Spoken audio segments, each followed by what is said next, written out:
Sorry, for the record, Advocate Matthews, the defense also ready to proceed. Said for the record, you are also still ready to proceed today? Yes. I have to acknowledge you at least.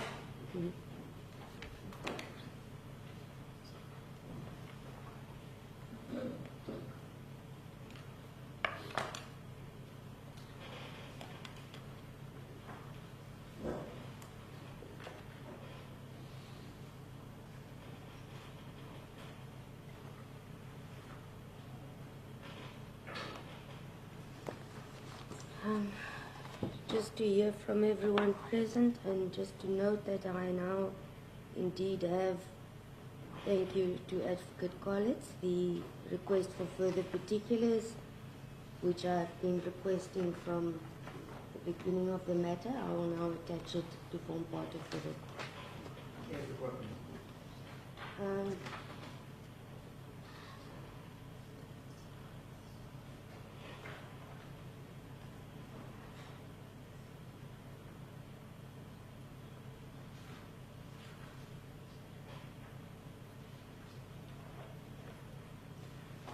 They request that I now spend time and acknowledge all the media houses present. Okay. Zianda Zweni from the Daily Dispatch, Intle Mboyana, Daily Dispatch, Sipa Kema, Newsroom Africa, Siyabonga Ngayana, Newsroom Africa, Coralie Dorfling, Network 24 or Media 24, Ronald Masinda, ENCA. The handwriting here is very small. I see is a Tanto Lebayana from the EFF. The handwriting is very small. Abungile Yankees, SABC. Akobile Vena, SABC. Is that everyone? Thank you. Thank you, Advocate Otis. You said paragraph 59.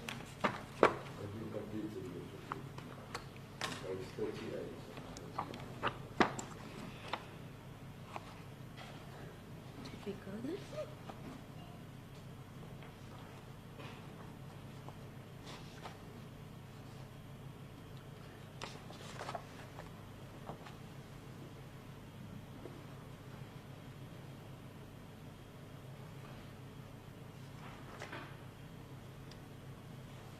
You sure we went to page 38? I still recall. From my colleagues as well. Okay. I seem to recall we were still at the point where you were saying the state has become, I don't know, camera happy, and then we call time. But nonetheless, let us proceed. Page 38. I dealt with the argument on the merits, and this is where we turn to the law, Your Worship, and the heading is the onus after the defence have closed their cases.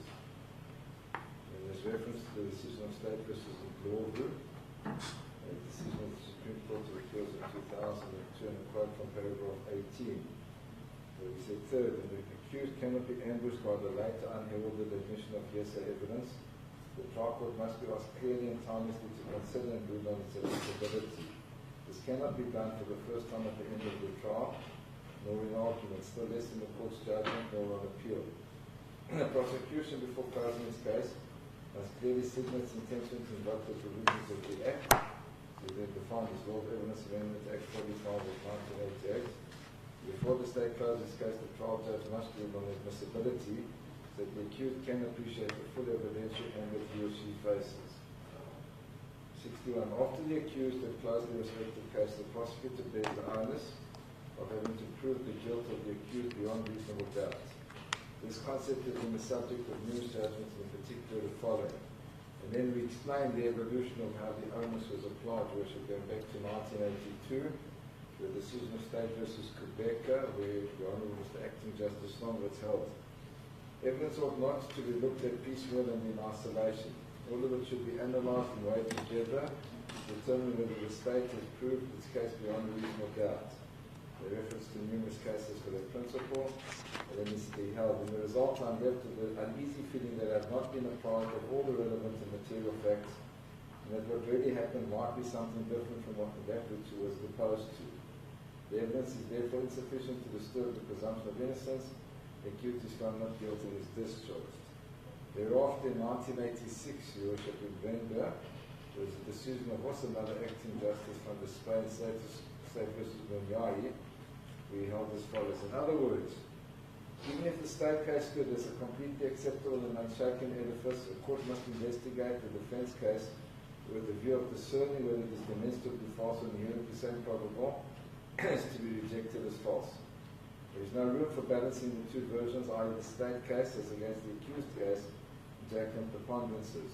This is clear from the next case to which Mr. Bursey refers, known as State versus Singh Sutra, in which the lordships held in criminal cases where there is a conflict between the evidence of the state witnesses and that of the accused. It would be quite impermissible to approach the case on the basis that because the court is satisfied as to the reliability of the state witnesses, it therefore must reject the accused's evidence.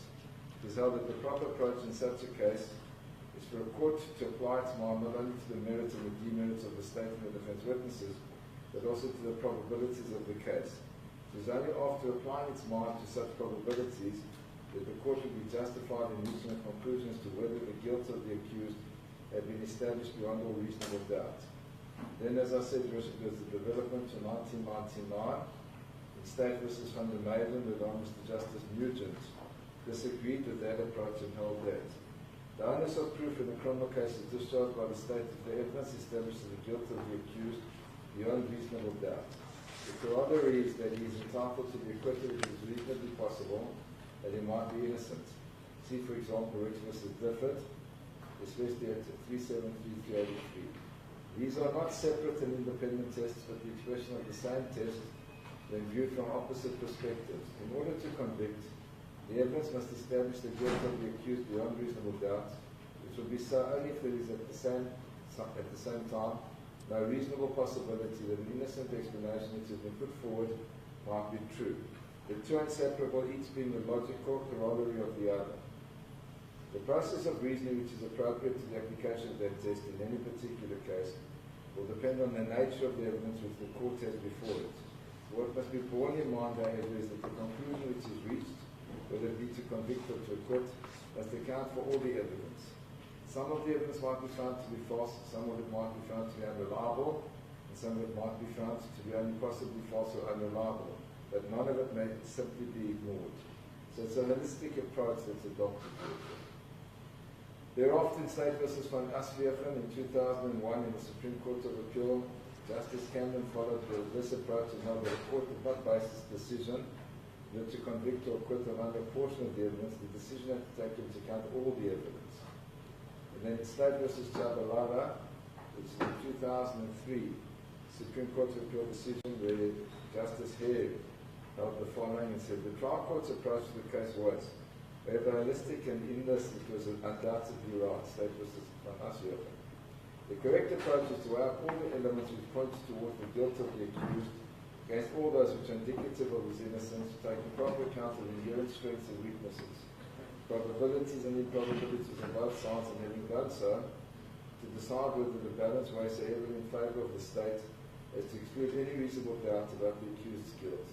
The result may prove that once a scrap of evidence or one defect in the case for either party, such as the failure to call a material witness concerning an identity parade, was decisive, but that can only be an ex post facto determination, and the trial court and counsel should avoid the temptation to latch onto one apparently obvious aspect without assessing it in the context of the full picture presented in evidence. Once that approach is applied to the evidence in the present matter, the solution becomes clear. In State versus Traynor, another Supreme Court of Appeal decision that was delivered by Justice Nafsa, he held that a conspectus of all the evidence is required. Evidence that is reliable should be weighed alongside such evidence that may be found to be false.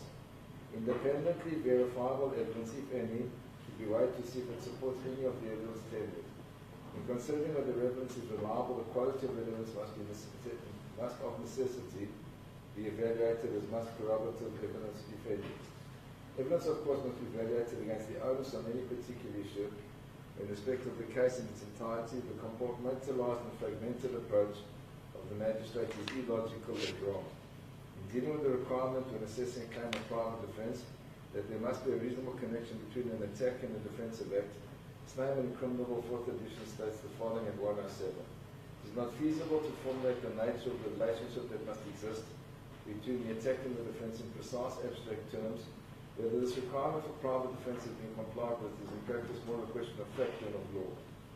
At 109, the learned author states, it is submitted that the furthest one is entitled to generalize as to require that there should be a reasonable relationship between the attack and the Defensive Act, the light of the particular circumstances in which the event took place. In order to decide whether there was such a reasonable relationship between attack and defense, the relative strength of the parties, their sex and age, the means they have at their disposal, the nature of the threat, the value of the interest threatened, and the persistence of the attack are all factors, among others, which must be taken into consideration.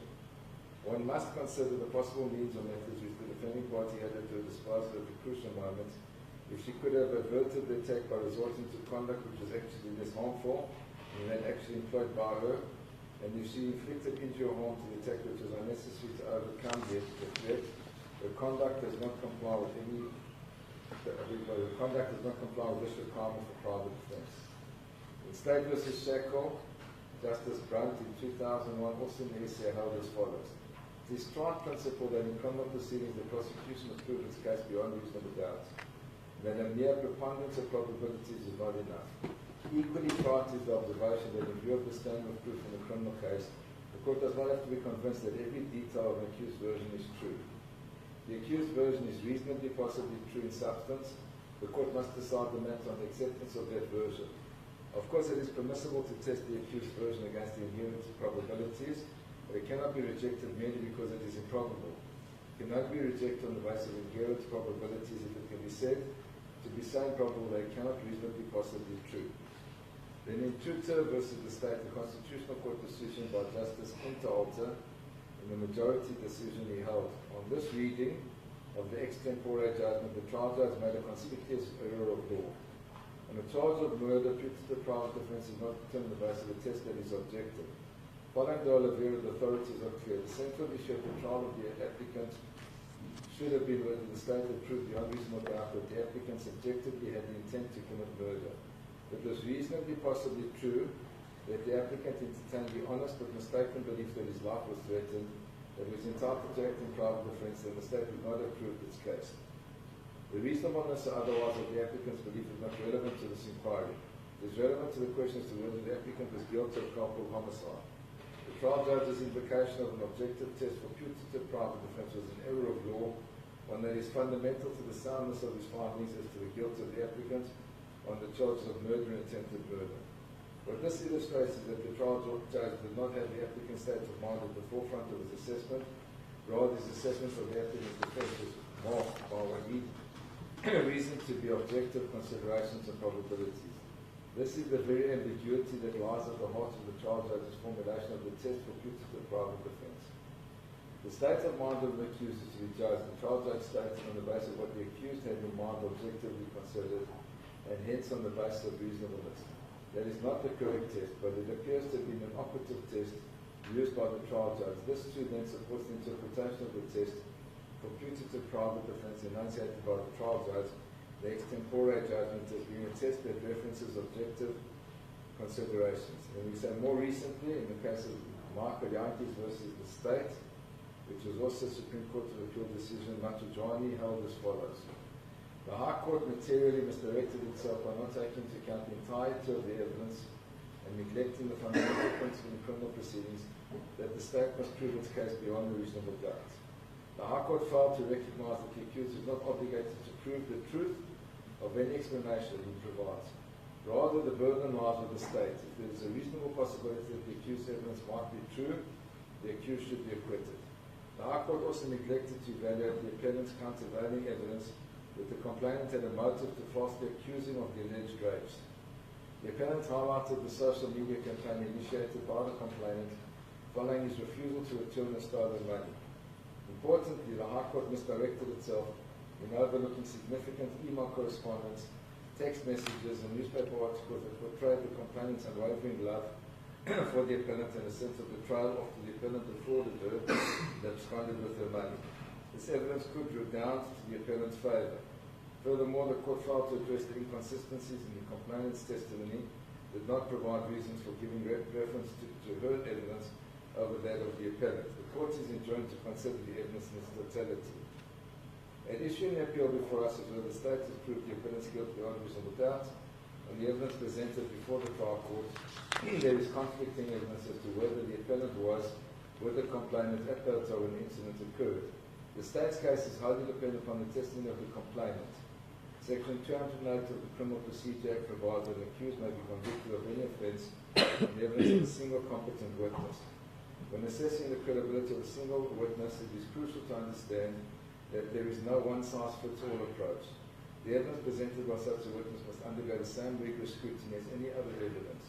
The trial court is tasked with meticulously evaluating the evidence, taking into account both of its strong points and shortcomings. After this thorough examination, the court must then determine whether, despite potential flaws or inconsistencies in the testimony, it is convinced of the truthfulness of the witness's account. This careful and balanced evaluation is fundamental to ensuring a fair and just legal process. The court must assess the credibility and reliability of the complainant's evidence in light of all other evidence presented. It must weigh the potential risks associated with relying exclusively on the complainant's account as a single witness and seek corroborative evidence from other sources when available. In this instance, no supporting evidence from other sources was available to validate any aspect of the complainant's evidence. Then what I did here, Your Worship, is I applied these principles to the facts of this case.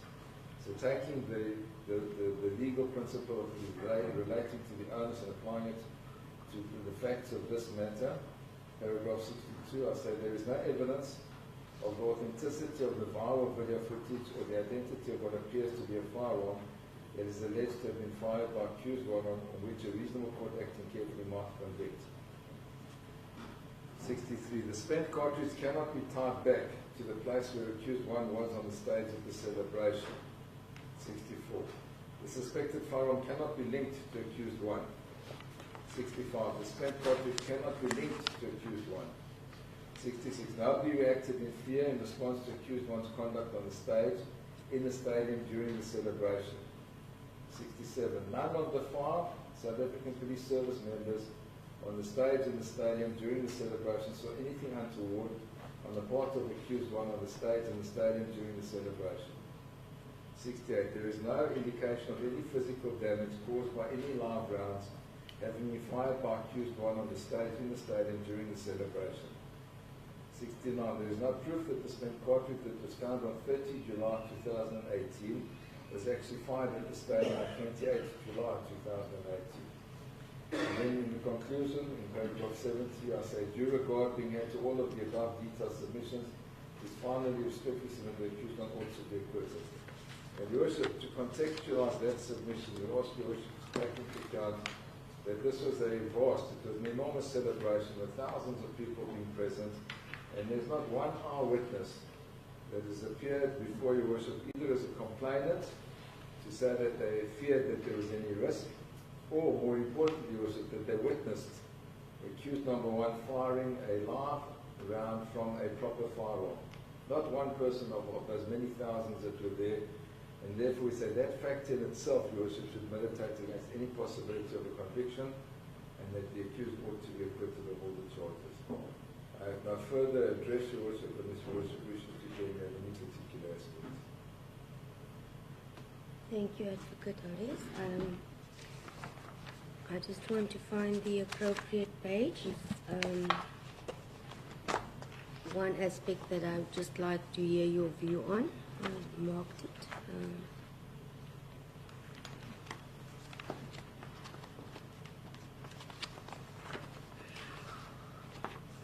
Sorry, I'm just looking for the relevant page.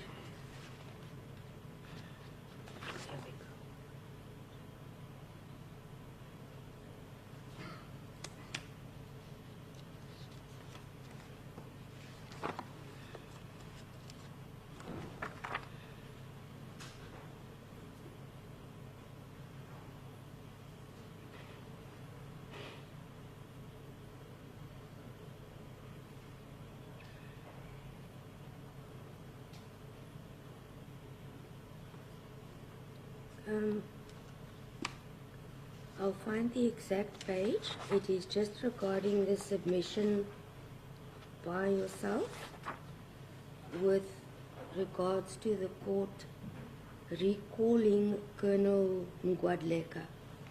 I think, yes, I think that aspect was put to rest, and on the 30th of January 2024, when the court made available the recording to the state, yourself, and Advocate Matthews, we returned to court, and it was then agreed on he was excused or for follow-up questions by court's questions, but not recalled in the sense of being recalled. And I just want to clarify or rectify that submission. So that's at paragraph 4.9 of my heads of Yes, on page exactly. 6. Yes. And I know from preparing for here that the brackets don't close, Worship. But I said, and I made it very clear to Your Worship, because I'm in respectful agreement with Your Worship. Your Worship said, put here from line 3, you'll see where the brackets begin. We're subsequently called by the magistrate to clarify certain aspects of his testimony. And then I said, which resulted in him effectively testifying twice. But the point is, Your Worship, that it was to clarify aspects, and Your Worship had reserved the right to do so, and that's why Your Worship refused to recuse yourself, and I abide by and respect that decision, Your Worship. I take no issue with it, for obvious reasons.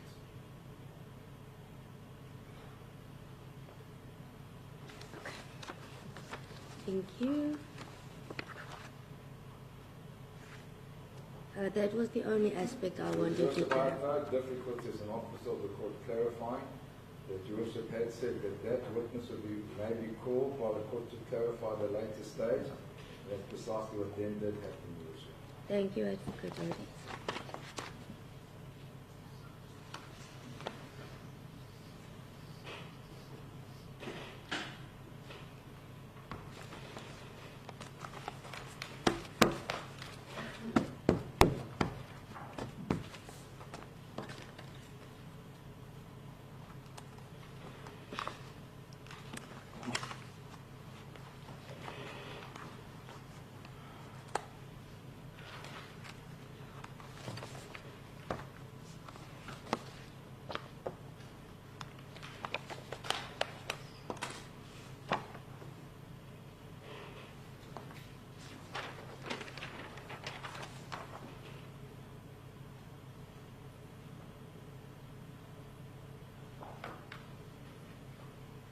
Advocate Matthews. Thank you, Richard. So I'm in a good position because I've listened to Mr. Caesar expertly put the state's case to you, and I've listened to Mr. King, his name on behalf of the accused number one, was more than expertly put not only the case in question, but also all the legal principles applicable to this matter. If I want to commence with the case for accused number 2 by emphasizing the fact that accused number 2 is charged on 2 counts, in counts 4 and 6. If we look at count 4, is an alleged contravention of Section 120 sub 3C, where it is alleged that on the 28th of July, the accused had control of a loaded firearm, to wit a Norinco .223 rifle, in circumstances where it created a risk to the safety or property of the general public attending the 5th Economic Freedom Fighter celebration, and unlawfully failed to take reasonable precautions to avoid the danger. Now, unless I've been sleeping, which is possible, I've heard no evidence whatsoever that can substantiate this particular count. The state itself has conceded in its sense of argument that it cannot substantiate a conviction on the fact that accused number 2 handed over a firearm to accused number 1. added to that, there is absolutely no evidence at all that he was in possession of a loaded firearm, a Norinco .223 rifle in circumstances where he created a risk to the safety or property of the general public.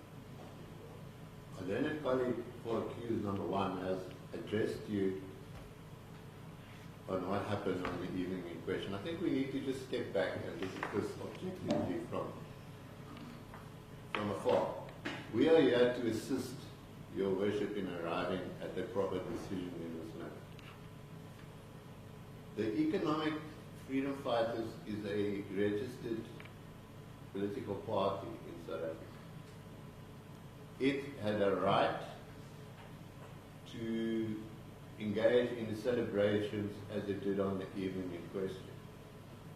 I think we need to understand that it simply did not rock up at the stadium, pitch up a tent, and start a shindig. A joint operation command had been established prior to this, which encompassed numerous police divisions and obviously even paramedics. There were 20 to 30,000 at least people present on the scene who come for the celebration. And as we have seen, there were quite a few prominent people who were present even on the stage on the evening in question. Long after the chants of KGB had disappeared into the night and the dust had settled, not one person came forward to lay a complaint about what had happened on the evening in question. Instead, the police picked up a video on social media which allegedly depicted accused number one firing what they claimed is a firearm into the air. And from there on, an investigation ensued. In fact, the police themselves are the complainant in this case. Why I emphasize that is looking at count 4, where it is alleged that firstly, that accused number 2 was in possession of a loaded firearm, this Norinco, in circumstances where it created a risk to the safety or property of the general public. Nobody has come forward to testify about this.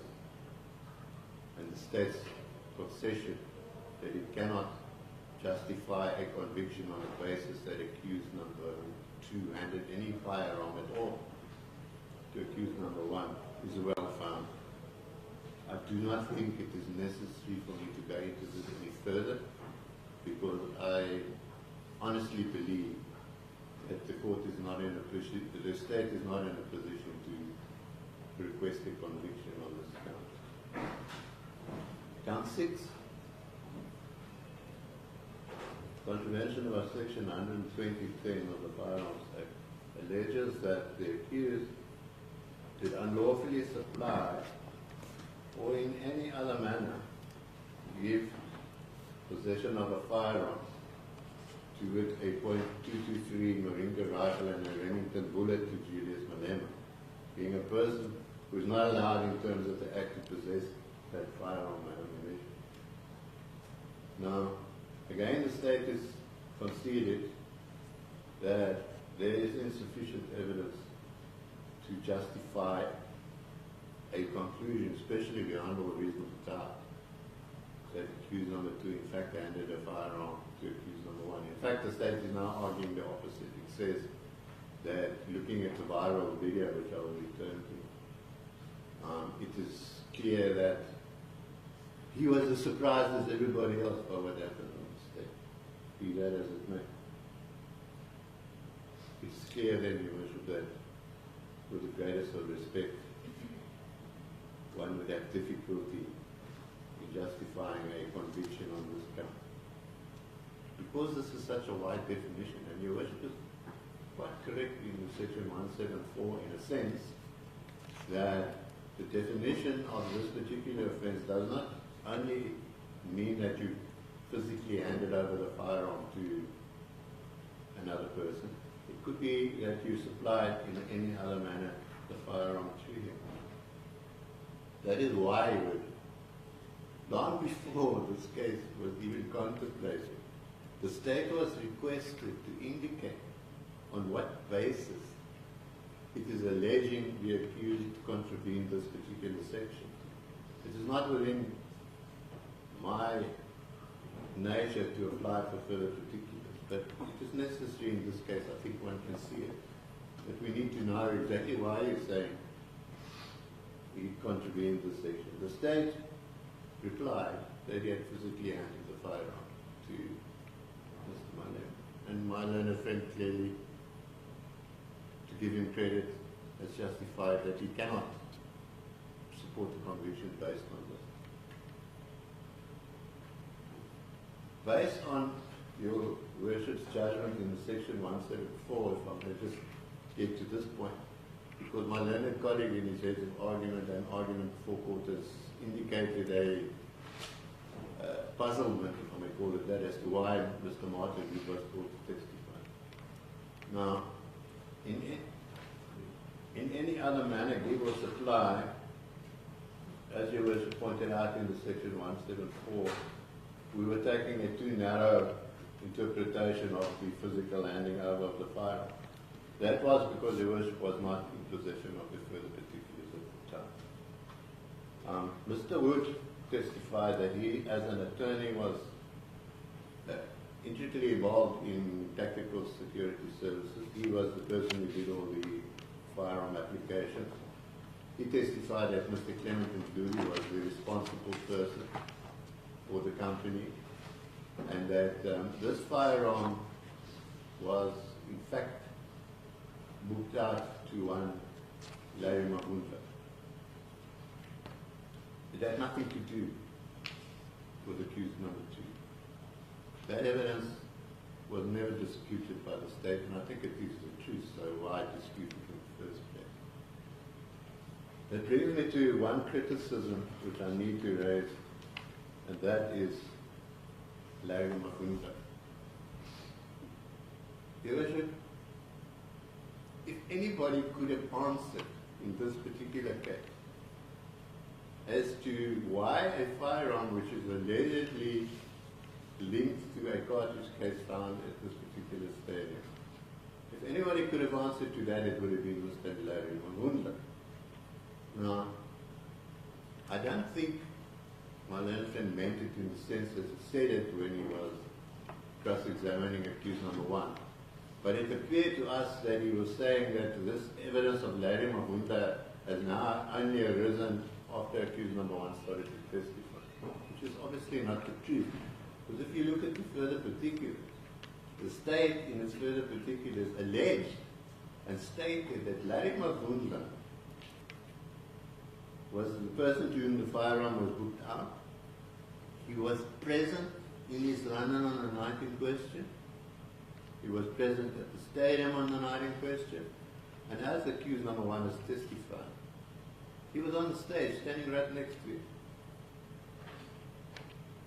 The difficulty I have with this is I'm failing to understand why the state did not engage with Mr. Larry Mabunta.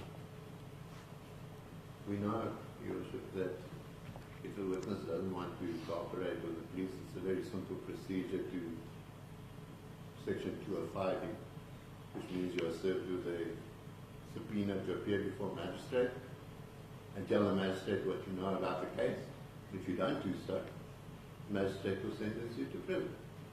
It's a simple procedure such as that.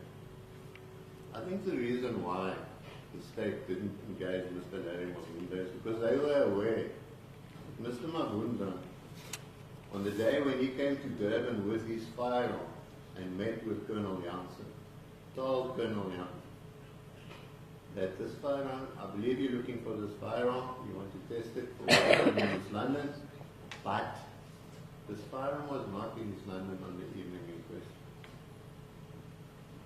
Now, Colonel Janssen was at TSS to do a security check on all the firearms. He was in fact a very good witness when he testified. I don't think any of us challenged what he was saying. And it is clear from this particular piece of evidence, and if we're going to take it into account, we must take the whole piece of evidence into account. Don't stop at the point where Larry Mabunda says, I brought the firearm because I believe you're looking for it. Add on. But this firearm was not in East London on the evening of the day.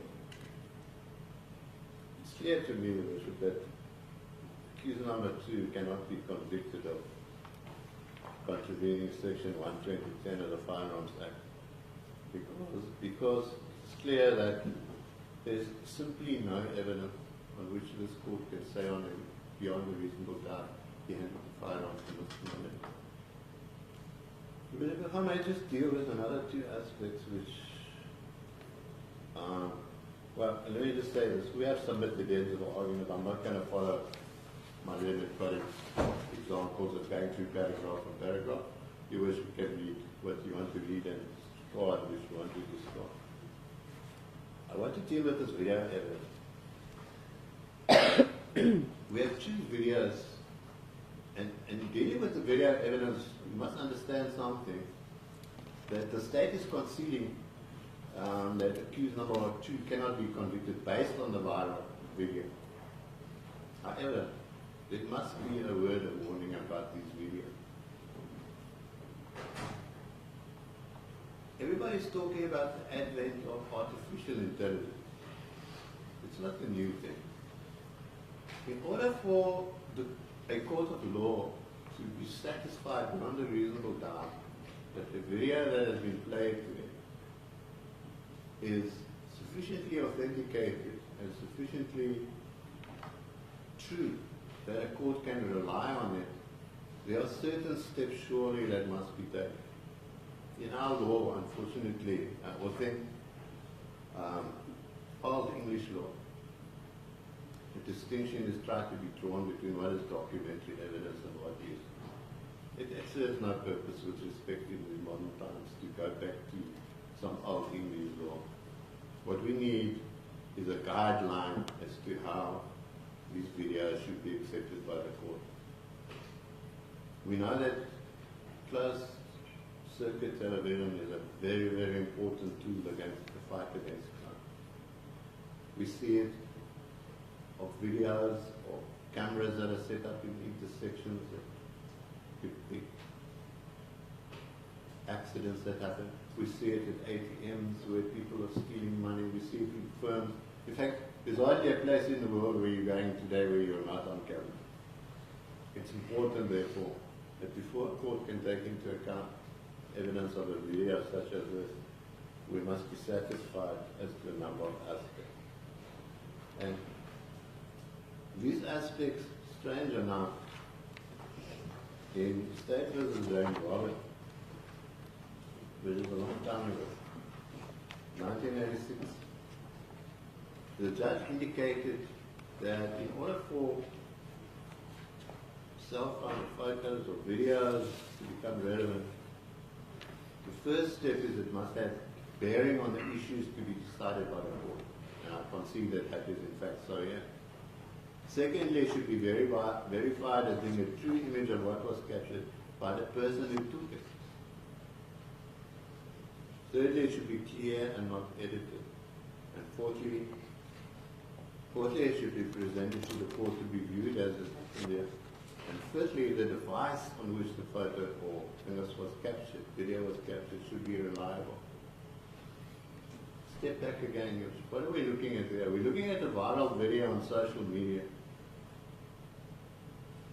I've actually seen a video of Your Worship dancing on the stage at this EFF. Somebody thinks it's funny to be able to put us all there. We're dancing and kicking and enjoying ourselves.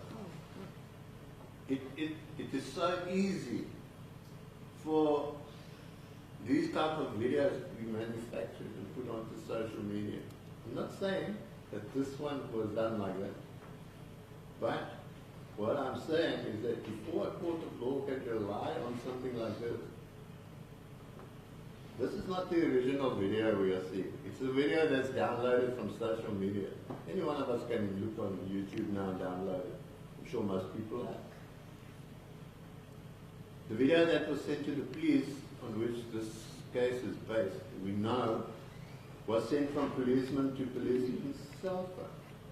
Now, is that going to be a satisfactory method of how we're going to deal with this video? I say not to it.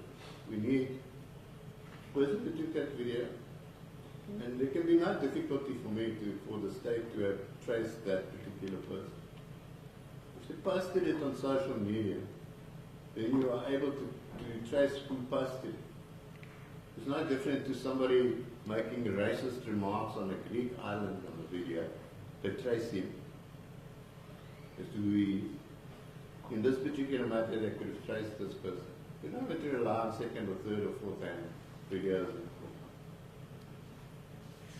The second video was taken by my learned friend who one is dealt with it. It was taken by Gearhouse, who was employed by the EFF to video record the proceedings. Unfortunately, in that matter, the original hard drive is missing. We have evidence, however, from somebody from Gearhouse who said he viewed it and can authenticate it. So I concede that. The first video, however, is the problem. When I say it's a problem, I'm actually arguing against myself because it assists accused number 2 in the sense that, as the state has indicated, that video shows that he was very surprised by what was happening. Which if I need to move on then just to this aspect of being an accessory after the fact.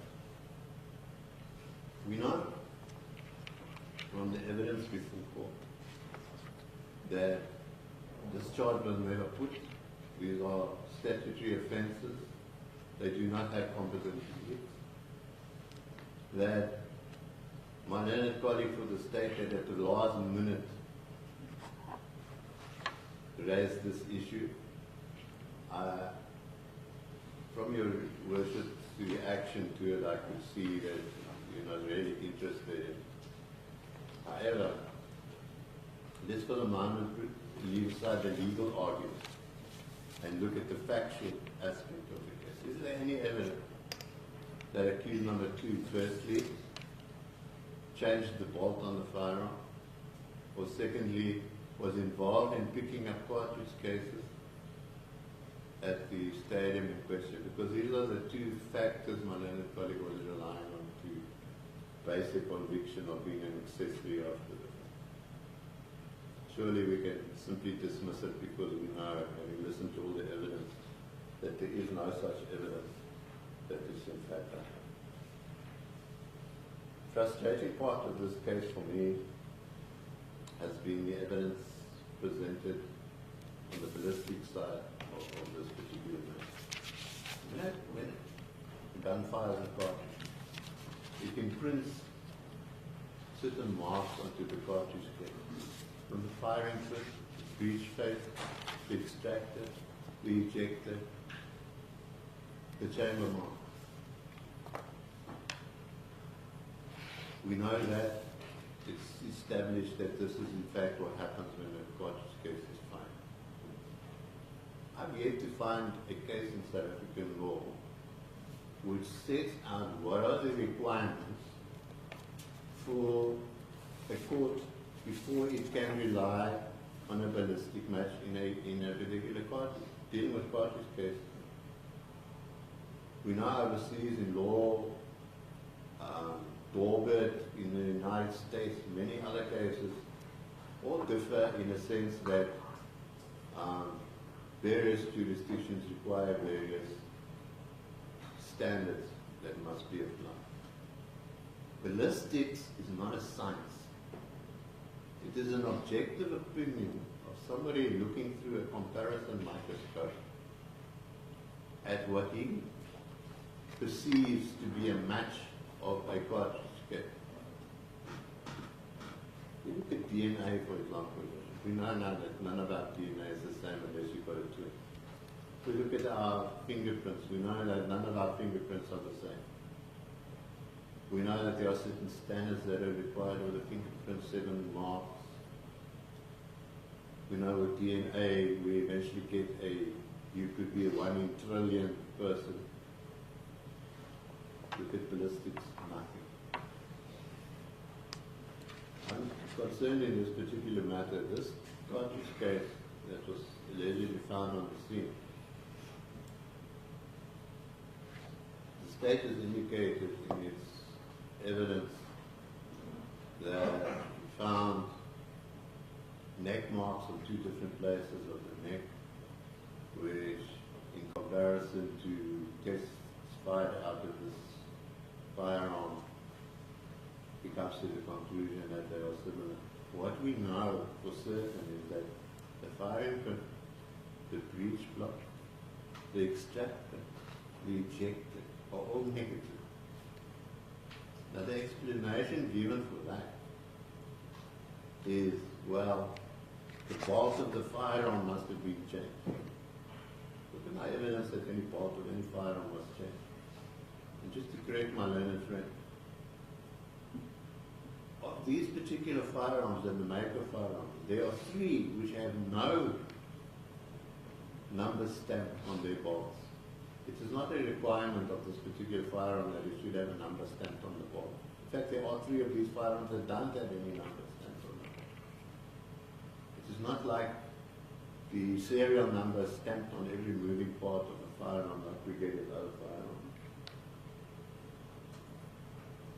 The conclusion the court would have to draw from this is that the evidence of the so-called match of this cartridge case is of such a strong evidence that all the other negative parts of the firearm, in other words, the extractor, the ejector, the firing pin, you can ignore them. The manner in which the state presented this evidence is also a concern to me. A court of law is not there to simply accept what an expert says. The expert can't usurp the function of the court. It needs to be an explanation as to how you came to your conclusion. You can't simply hand up court charts. You could take those court charts and explain how you came to that conclusion so that the court can be satisfied. That the manner in which you came to the conclusion is satisfactory to find beyond a reasonable doubt that firearm fired that particular cartridge case. We know that the cartridge case was found. I see, need no criticism, but in your 174 judgment, your worship has indicated the cartridge case was found close to the point where it was fired. It was not found close to the point where it was fired. It was found in a tent some distance away. We know that that cartridge case could not have got there through the firing of the firearm.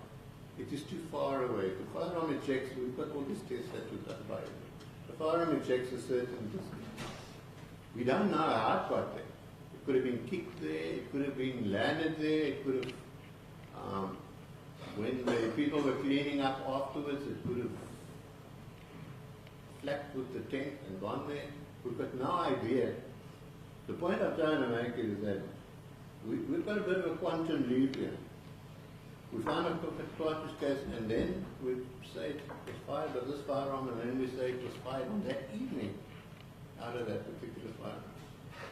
In the absence of the man whose firearm it is, who's there on the stage, who the state could have called to come and testify or forced him in terms of Section 205, I don't think much reliance can be placed on those particular matters. Courts accused number 1's version that the firearm he was using on the evening in question was not a real firearm. There are other aspects of the case of argument I've dealt with that I don't want to emphasize at this particular stage unless there's something, and I'm sure there might be something you want me to talk about. I've dealt with the Baxter's case. The Baxter simply said that they were 10 or 9 of argument. It's a failure to discharge an accused at the end of the state's case can be a misdirection. because if he was alleged, should have been discharged at the end of this case and be done, that might be unconstitutional. But then the defendant conceded at the end of everybody's case that he does not have a case against accused number 2 of handing a firearm over to accused number 1. He should probably have done that at the discharge stage. Unless there's something else that you want me to deal with, my submission is very simple. Reading the count 4 and count 6 and the requirements of those two sections before you can convict accused number 2, my submission is very simple, is that there's insufficient evidence to find him guilty in this case. Thank you. I'll remain standing unless you have any questions to ask. Thank you.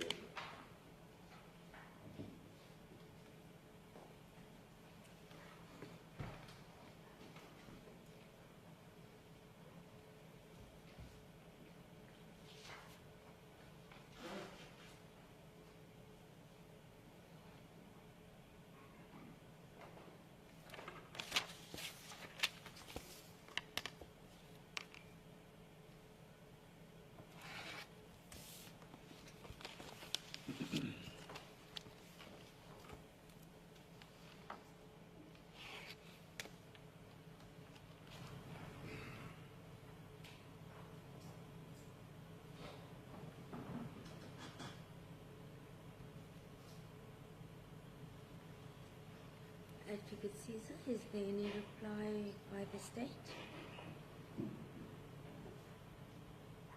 Thank you, Your Worship. I'll start with my colleague's last point regarding the ballistic evidence that it's not a particular science.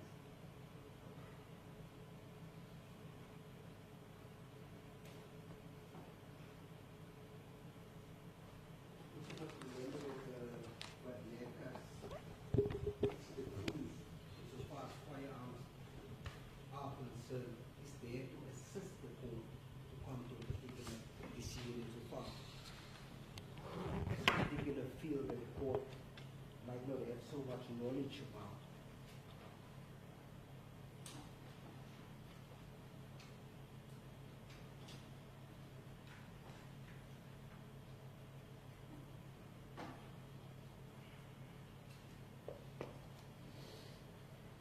And his evidence was clear in this regard that this particular spent cartridge case that was found 2 days after the incident was indeed linked to the SPA 249, which belonged to the company that accused number 2 is working on its employee.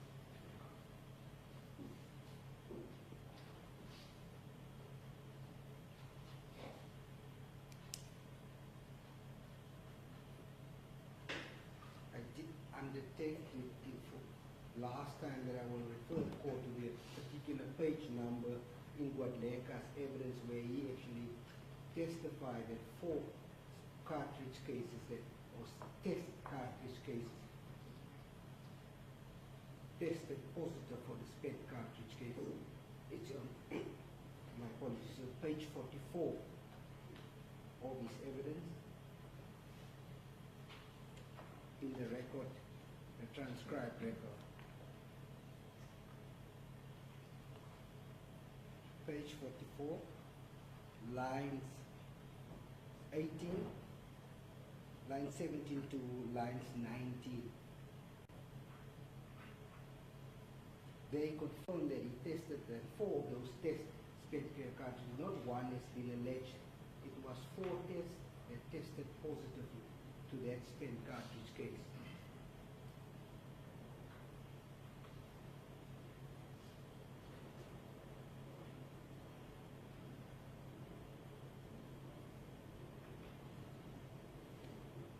There was also an issue that whether he testified, whether any peer reviews was done.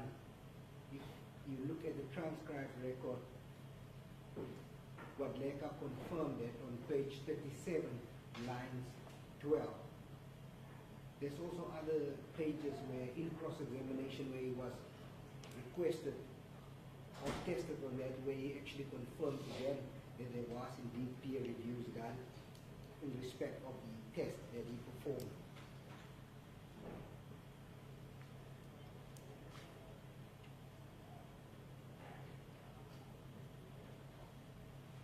But Leka's evidence further insofar as the spare cartridge case are concerned, he testified that indeed on page 23, line 16 to line 20, he confirmed that the bricks block, also being referred as the ball carrier, was indeed changed of SP2 to affect the results and the outcome of this particular.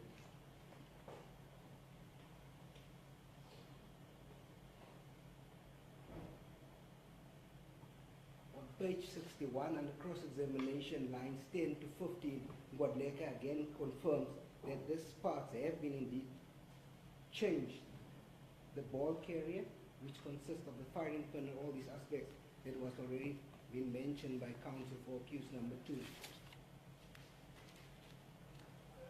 The ejector, the extractor, and so on, that he confirms that indeed it has been changed. That's why he had to go to the actual chamber. The chamber is where the neck of the firearm and the barrel is actually,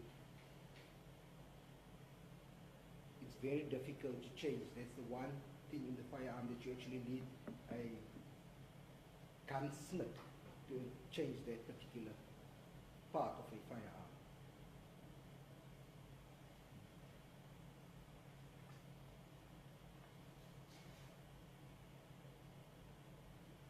You should be further testified of all the number of firearms that he examined for the ballistic test which he received from the company of accused number 2. That was indeed the only firearm whose ball carrier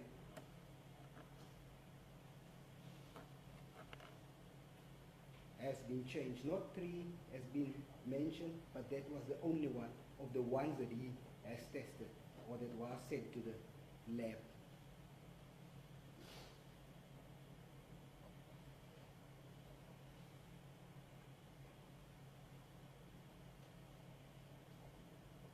The issue, I want to address the issue insofar as the viral video is concerned. We have argued this matter meticulously before the video footage was deemed to be admissible. The only issue that the court needed to consider is whether it was indeed relevant, not whether it's authentic or any case law is clear in that regard. It needed to be relevant. That was already conceded. The other points that was mentioned by counsel for accused number 2, I am in disagreement with that. Court only need to consider, and the court's got to safeguard all the evidence of Gearhouse insofar as confirming the video footage.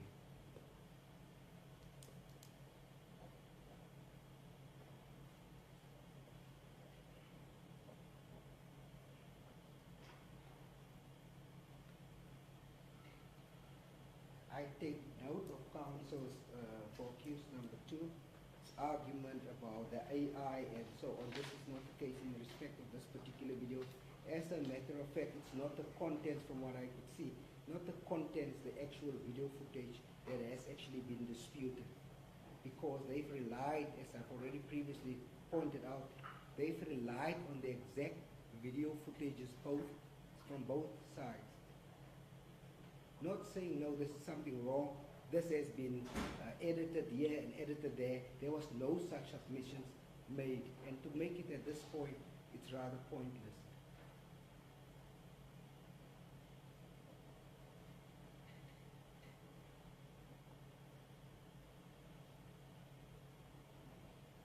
The evidence that has been presented before this court is real.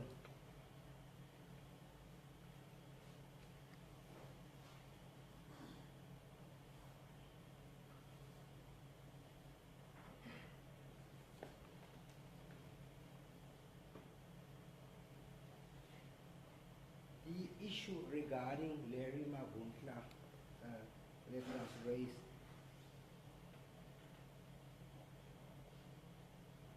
that we should have send out a subpoena to a witness that appeared clearly hostile and not wanting to assist the state was just disingenuous. It would have amounted a waste of state resources.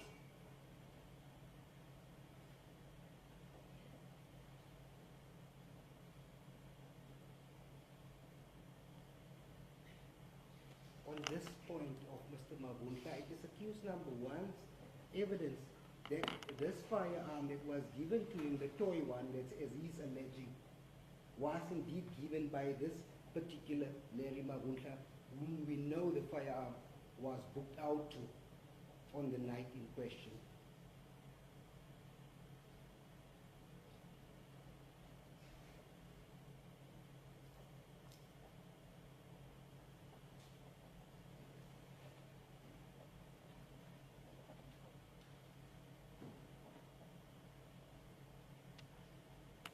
The issue is that the distance where the spent cartridge was found in relation where the stage was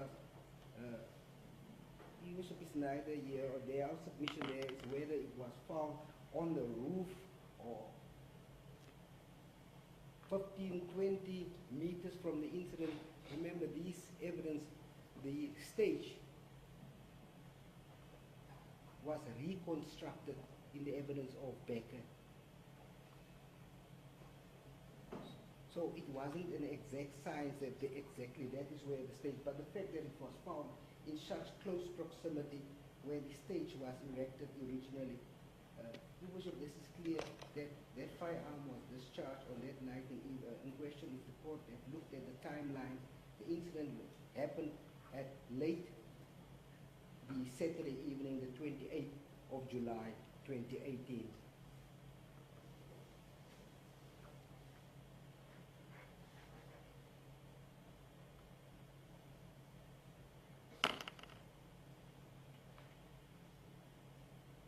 We know from the evidence that on the Sunday, which is the 29th, there was no real activity other than yells dismantling the stage.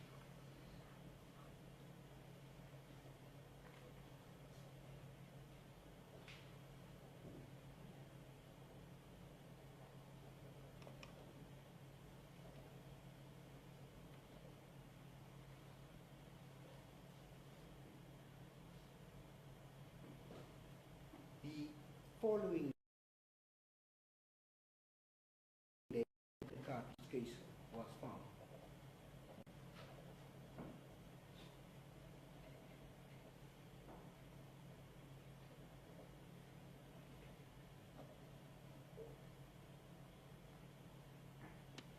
The evidence of accused number one in this regard is nobody else had fired shots on the night in question other than himself.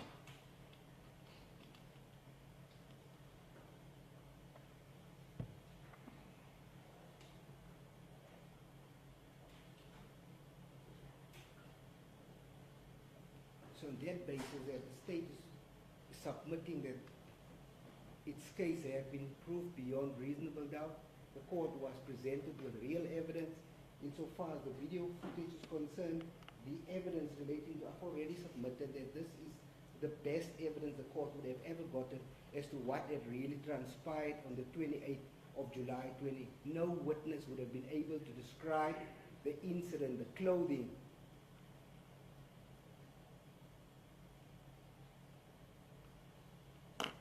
the singing, the chanting.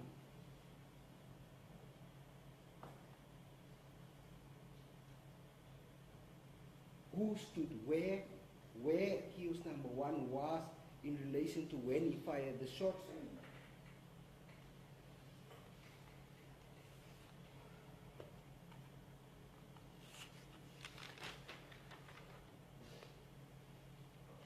I've already submitted that that is the best silent witness, the best evidence any court could ask for when it comes to video footage technology. Bishop, there was also a submission made that nobody ran or nobody seemed to. It was clear from that video footage, the moment accused number one firing that shots, the first round of shots, people were running.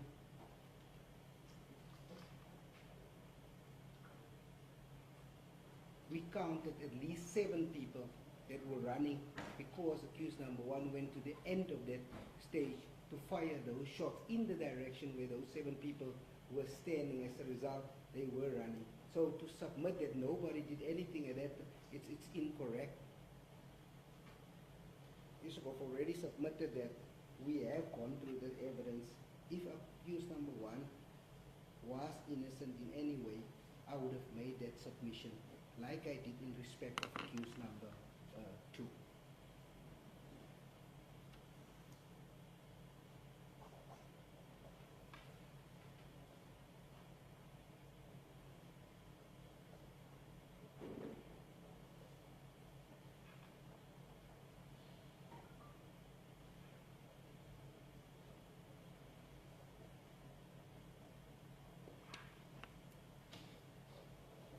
The evidence was viewed by 2 different prosecutors, as your worship is aware, Advocate Smith as well as myself, and we both came to the same conclusion insofar as the evidence is concerned, and we both have more than 50 years of experience. My job is not to get the conviction at all costs, but to assist the court to come to the correct decision. In this regard, it is clear that accused number 1 did indeed fire those shots with SPA 249, and that he should be convicted of the charges as it stands. Thank you.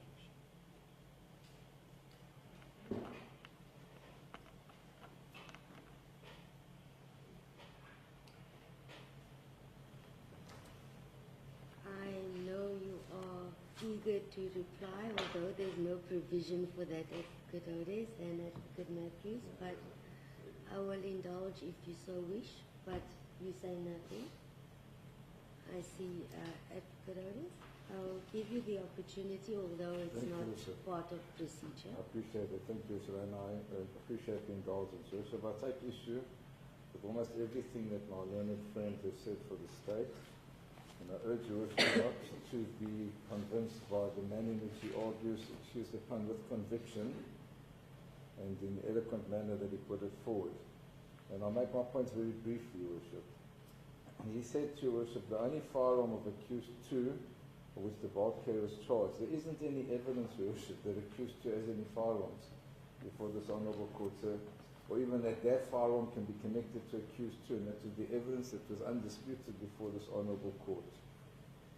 Your Worship, I also take issue with him saying that the only test in relation to videos, whether it's relevant and not authentic, that goes against the Govan decision, and to a large extent I'm merely arguing the case for accused 2 as put forward by Mr. Matthews, but I feel compelled to do so because I'm just answering to this. Then the other issue, Worship, was he said that if one has regard to the fact that we say that that the state should have caught Larry Mavundla, but he was clearly hostile. He's giving evidence. There's no such testimony. In fact, Your Worship, I wanted to give Your Worship the reference, if I may.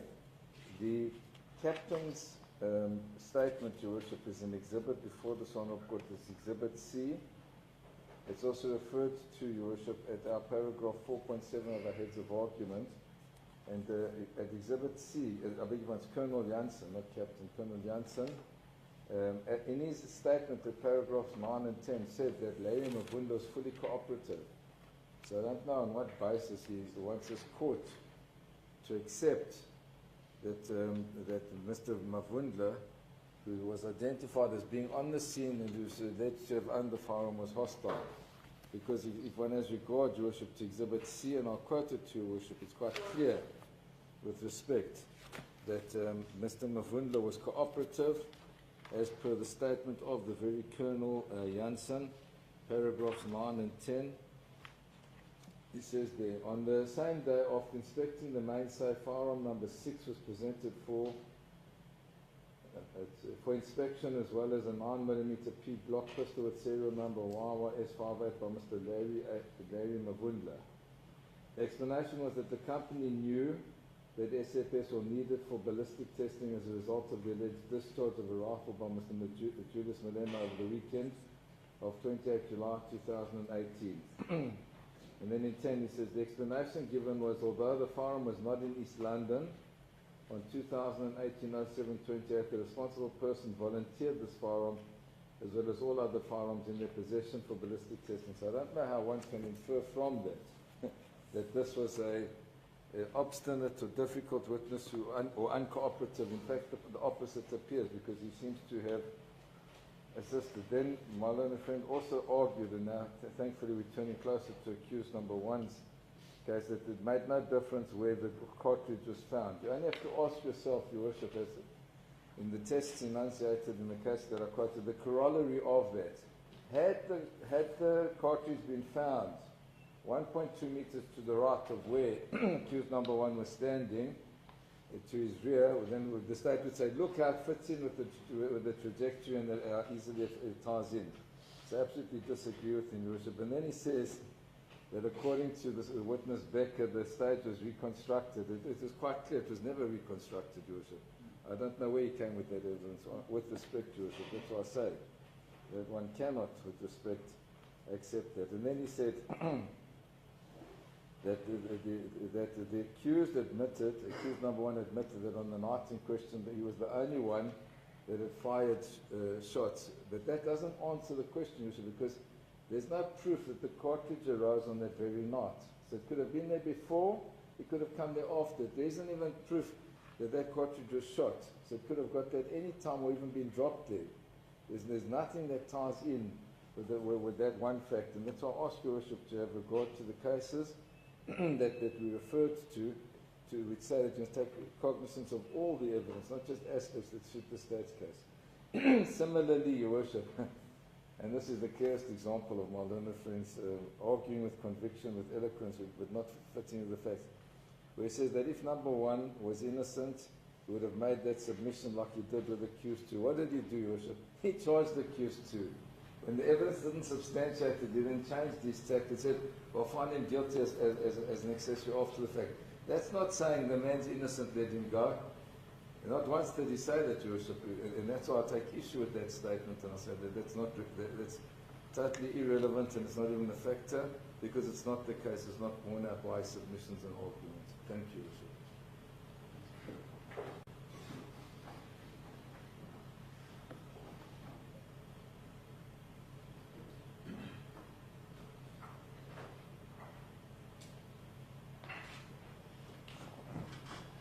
All right.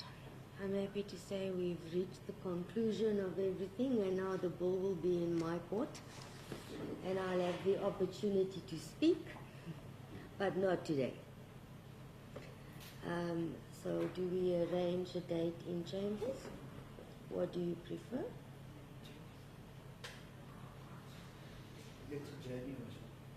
Let's adjourn and arrange a date in chambers. Your Worship, we had set down 3 days. I know it's not attributable to Your Worship, so I take no issue, but I have my diary here, perhaps you can even arrange it, Your Worship. I have no difficulty. Sorry, I couldn't hear you. I have my diary here and can arrange a date in open court, Your Worship, rather than arrange it, but I'm in Your Worship's hands.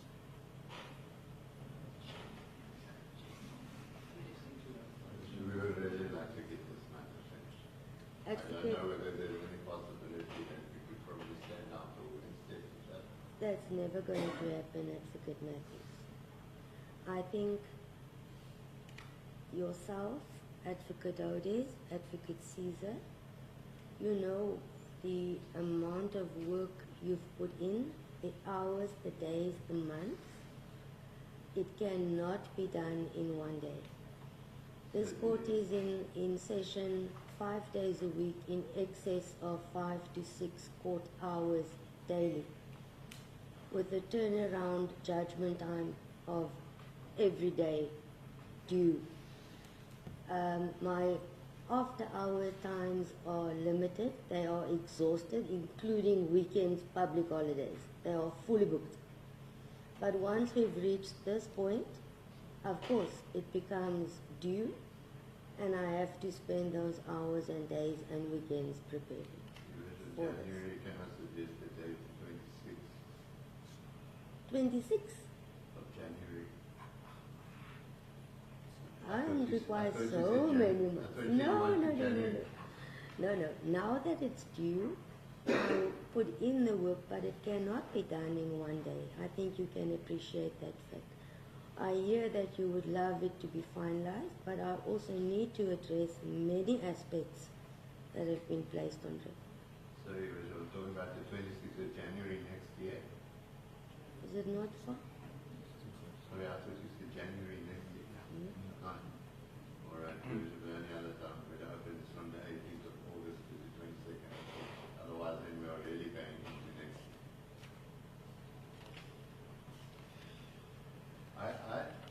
I'm the first one to praise regional court magistrates who are sitting with 4, 5, 6 sometimes murder cases on their roll in a day.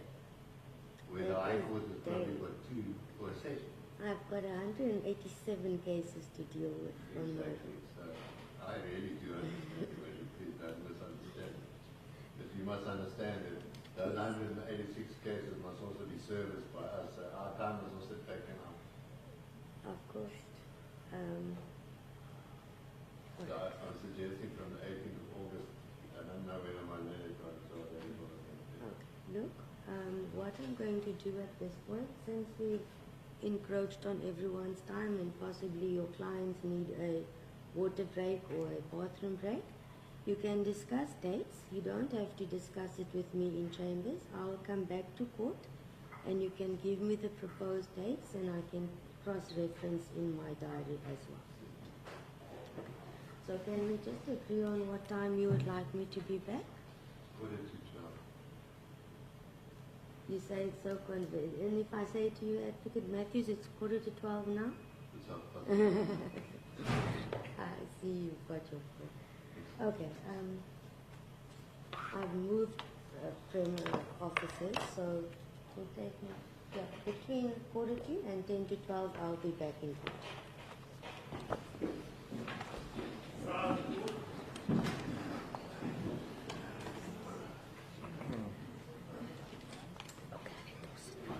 Thank you. What will it take?